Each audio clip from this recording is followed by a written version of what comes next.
Amazing اسلام کے معزز دوستو، السلام علیکم۔ میں ہوں محمد عکاس عابد اور آپ دیکھ رہے ہیں امیزنگ اسلام۔ کیا آپ جانتے ہیں کہ یاجوج اور ماجوج کون ہیں، انہیں قید کیوں کیا گیا اور ان کا ظہور کب ہوگا؟ یہ سب باتیں جاننے کے لیے ویڈیو کو اینڈ تک ضرور دیکھیے۔ یاجوج و ماجوج حضرت نوح علیہ السلام کے تیسرے بیٹے یافت کی اولاد میں سے ہیں۔ یہ انسانی نسل کے دو بڑے وحشی قبیلے گزر چکے ہیں جو اپنے ارد گرد رہنے والوں پر بہت ظلم اور زیادتیاں کرتے اور انسانی بستیاں تک تاراج کر دیتے تھے۔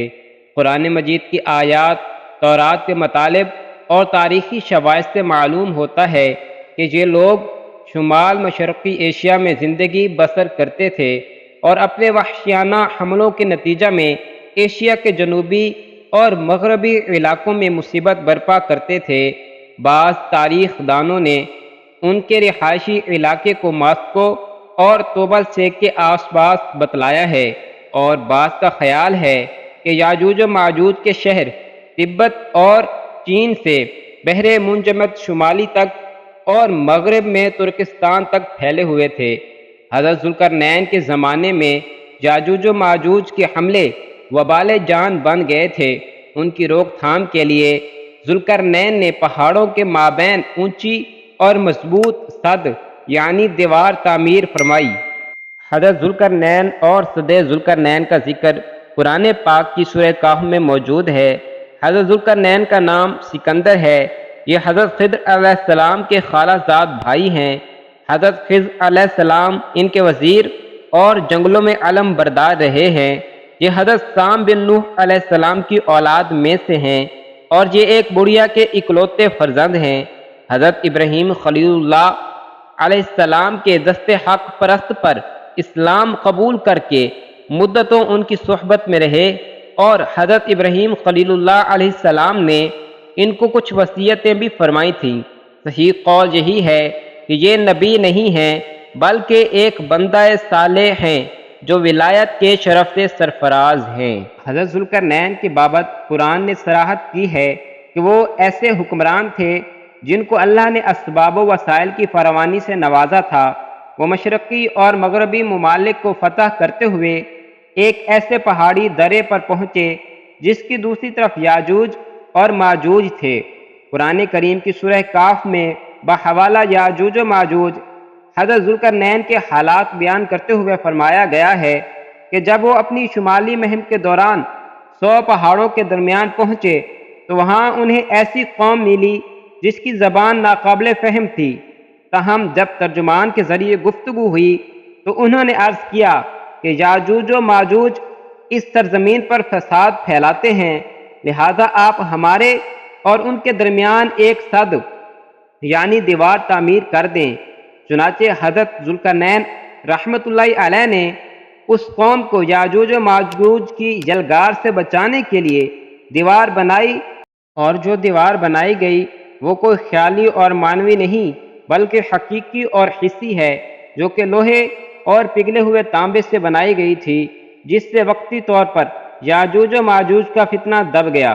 جب یہ دیوار تعمیر ہو گئی تو حضرت ذوالقرنین نے اللہ کا شکر ادا کیا جس نے یہ دیوار بنانے اور لوگوں کو آئے دن کی پریشانیوں سے نجات دلانے کی توفیق بخشی، مگر ساتھ ہی لوگوں کو یہ بھی بتا دیا کہ یہ دیوار اگرچہ بہت مضبوط اور مستحکم ہے مگر یہ لازوال نہیں، جو چیز بھی بنی ہے بالآخر فنا ہونے والی ہے، اور جب میرے رب کے وعدے کا وقت قریب آئے گا تو وہ اس کو پیوند خاک کر دے گا، اور میرے رب کا وعدہ برحق ہے۔ رہی یہ بات کہ سد ذوالقرنین کہاں واقع ہے تو اس میں بھی اختلافات ہیں، کیونکہ آج تک ایسی 5 دیواریں معلوم ہو چکی ہیں جو مختلف بادشاہوں نے مختلف علاقوں میں مختلف ادوار میں جنگجو قوموں کے حملوں سے بچاؤ کی خاطر بنوائی تھیں۔ ان میں سے سب سے زیادہ مشہور دیوار چین ہے، جس کی لمبائی کا اندازہ 1200 میل سے لے کر 1500 میل تک کیا گیا ہے اور اب تک موجود ہے، لیکن واضح ہے کہ دیوار چین لوہے اور تانبے سے بنی ہوئی نہیں ہے، اور نہ وہ کسی چھوٹے کوہستانی درے میں ہے، وہ ایک عام مسحلے سے بنی ہوئی دیوار ہے۔ بعض کا اصرار ہے کہ یہ وہی دیوار مارب ہے کہ جو یمن میں ہے۔ یہ ٹھیک ہے کہ دیوار مارب ایک کوہستانی درے میں بنائی گئی ہے، لیکن وہ سیلاب کو روکنے کے لیے اور پانی ذخیرہ کرنے کے مقصد سے بنائی گئی ہے۔ ویسے بھی وہ لوہے اور تانبے سے بنی ہوئی نہیں ہے، جبکہ علماء و محققین کی گواہی کے مطابق سرزمین قفقاز میں دریائے خزر اور دریائے سیاہ کے درمیان پہاڑوں کا ایک سلسلہ ہے کہ جو ایک دیوار کی طرح شمال اور جنوب کو ایک دوسرے سے الگ کرتا ہے۔ اس میں ایک دیوار کی طرح کا درہ بھی موجود ہے جو مشہور درہ داری جال ہے۔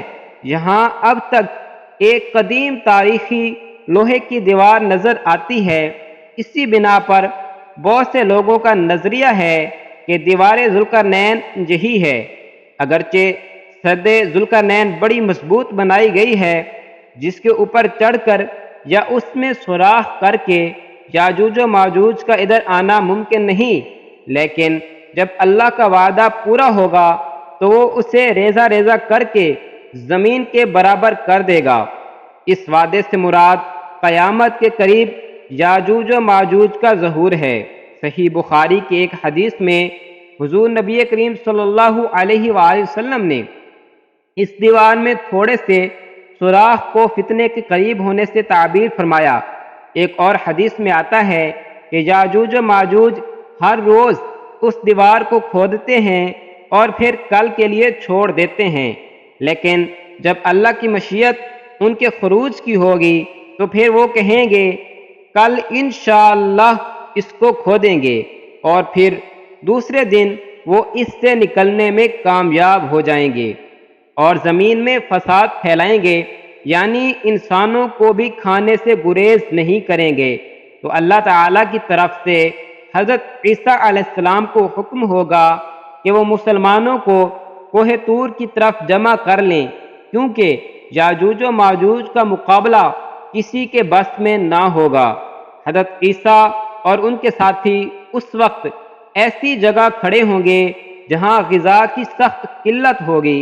پھر لوگوں کی درخواست پر حضرت عیسیٰ یاجوج و ماجوج کے لیے بد دعا فرمائیں گے، پس اللہ تعالیٰ ان کی گردنوں اور کانوں میں کیڑا پیدا کر دے گا جو بعد میں پھوڑا بن جائے گا، جس کے پھٹنے سے یہ ہلاک ہونا شروع ہو جائیں گے۔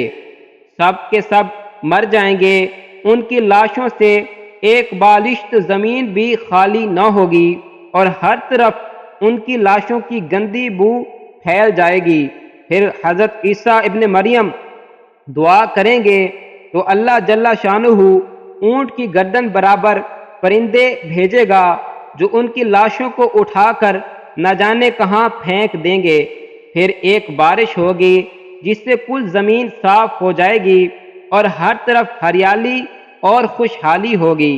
صحیح مسلم میں نواس بن سمعان کی روایت میں صراحت ہے کہ یاجوج و ماجوج کا ظہور حضرت عیسیٰ علیہ السلام کے نزول کے بعد ان کی موجودگی میں ہوگا، جس سے ان مفسرین کی تردید ہو جاتی ہے جو کہتے ہیں کہ تاتاریوں کا مسلمانوں پر حملہ یا منگول ترک جن میں سے چنگیز بھی تھا یا روسی اور چینی قومیں یہی یاجوج و ماجوج ہیں جن کا ظہور ہو چکا، یا مغربی قومیں ان کا مصداق ہیں کہ پوری دنیا میں ان کا غلبہ و تسلط ہے۔ یہ سب باتیں غلط ہیں، کیونکہ یاجوج و ماجوج کے غلبے سے سیاسی غلبہ مراد نہیں ہے، بلکہ قتل و غارت گری اور شر و فساد کا وہ عارضی غلبہ ہے جس کا مقابلہ کرنے کی طاقت ملے گی۔ تاہم پھر وبائی مرض سے سب کے سب آن واحد میں لقمہ اجل بن جائیں گے۔